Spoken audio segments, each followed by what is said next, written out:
Di tengah deretan kuliner khas pesisir, soto KTL racikan Mbak Rukiah tetap bertahan sebagai salah satu legenda rasa di Pekalongan. Selama kurang lebih 40 tahun, warung sederhana ini menjadi saksi perjalanan waktu sekaligus tempat persinggahan berbagai kalangan, mulai dari pegawai, aparat kepolisian, hingga rombongan instansi luar kota. Di usianya yang ke-72 tahun, Rukiah masih mengingat betul bagaimana awal mula dirinya berjualan. Ia mengisahkan, dahulu otot sapi yang dijual di pasaran kurang diminati pembeli. Dari situlah muncul ide untuk mengolah torpedo sapi jadi bahan baku menjadi soto. Pertama itu bahan baku otot dijual tidak laku. Lalu ganti, torpedo sapi ternyata banyak yang suka. Tuturnya kepada tribunjateng.com, Jumat, 13 Februari 2026. Berbeda dengan soto yang menggunakan jeroan seperti babat atau usus, soto KTL justru memilih bagian torpedo karena dianggap lebih sehat. Itu bukan jeroan, jadi bukan kolesterol tinggi seperti babat atau usus, jelasnya. Soal harga, soto KTL juga mengalami penyesuaian seiring waktu. Jika dahulu semangkuk soto dijual seharga Rp5.000, kini dibanderol Rp20.000 porsi. Eka warga Wiradesa mengaku kerap menikmati soto KTL karena rasanya yang khas dan mengenyangkan. Menurut Eka, kekentalan dan kekhasan tauco pada soto KTL membuat cita rasanya terasa lebih mantap dibandingkan soto di tempat lain.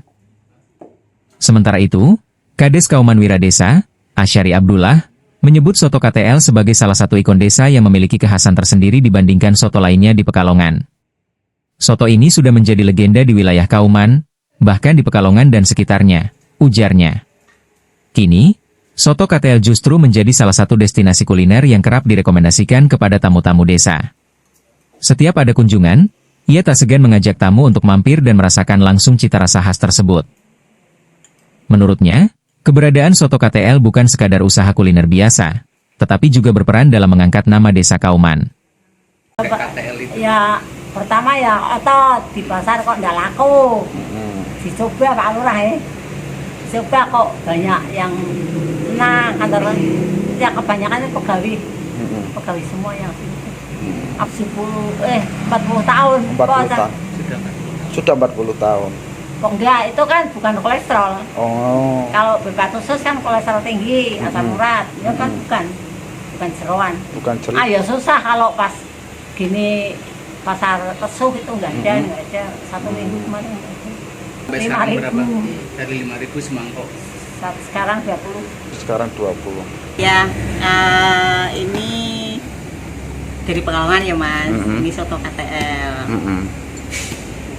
Soto KTL ada. Soto KTL ya. Silakan diterjemahkan sendiri.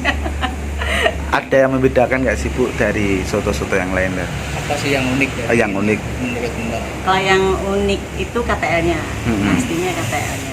Nanti bisa di searching sendirilah KTL itu apa. Ya, cuman kan kalau soto Pekalongan kan memang khasnya ini, ya soto tauco, pakai tauco itu Mas. Ini beda loh tauconya, maksudnya apa ya? Kalau aku ngerasa ini beda daripada tempat yang lainnya. Tauconya lebih.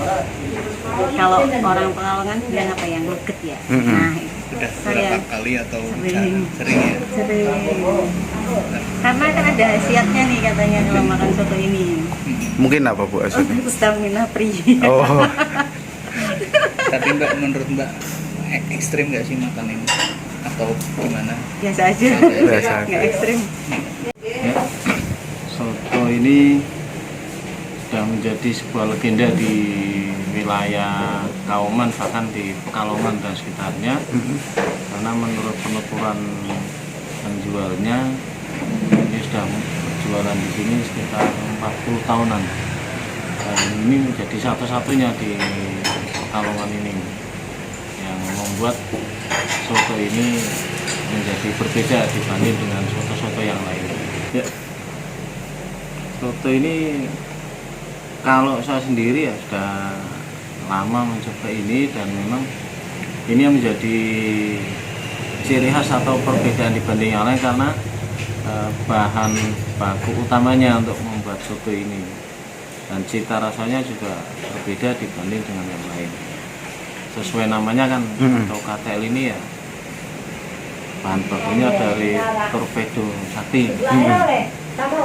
Awalnya juga karena saya mengetahui itu agak ya gimana gitu kan, karena jadi kepala desa kemudian untuk bagaimana kita menghormati tamu kan kita juga harus tahu dulu saja dulu, dan ternyata rasanya ya luar biasa.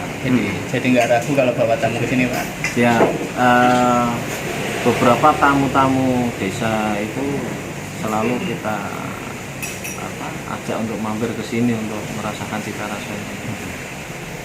Jelas, dan ini menjadi salah satu penopang UKM di Kauman yang selain mengangkat nama desa juga ini mempekerjakan orang-orang lokal, dan ini menjadi salah satu sinergi yang bagus dengan pemerintah desa.